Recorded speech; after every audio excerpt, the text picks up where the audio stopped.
Pagpasok sa bahay, gumalaw ang kama.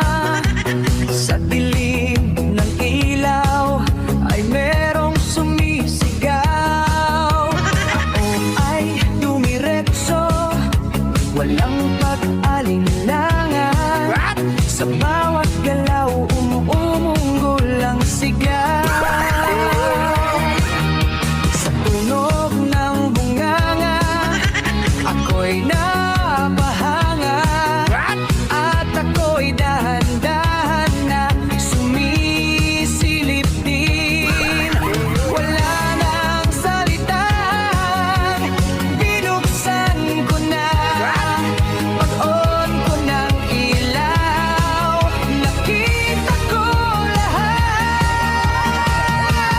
Hawak mo ang itlog ng lolo ko. Sa bawat sigaw nyo ako ay biglang napawa. Hawak mo ang huwag mong bibitawan hanggang sa huling sop-sop ng galawan. Hawak mo ang sa ilaw at dilim, ikaw lang pumatol sa lolo namin. Hawak mo ang dito sa kama, ikaw ang dahilan bakit pumanaw na.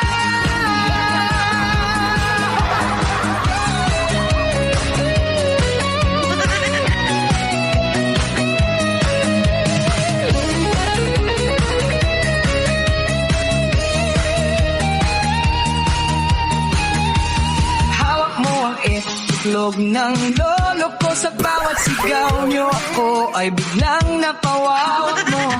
Huwag mong bibitawan hanggang sa huling sop-sop ng galawan. Hawak mo ang sa ilaw at dilim, ikaw lang pumatol sa lolo namin.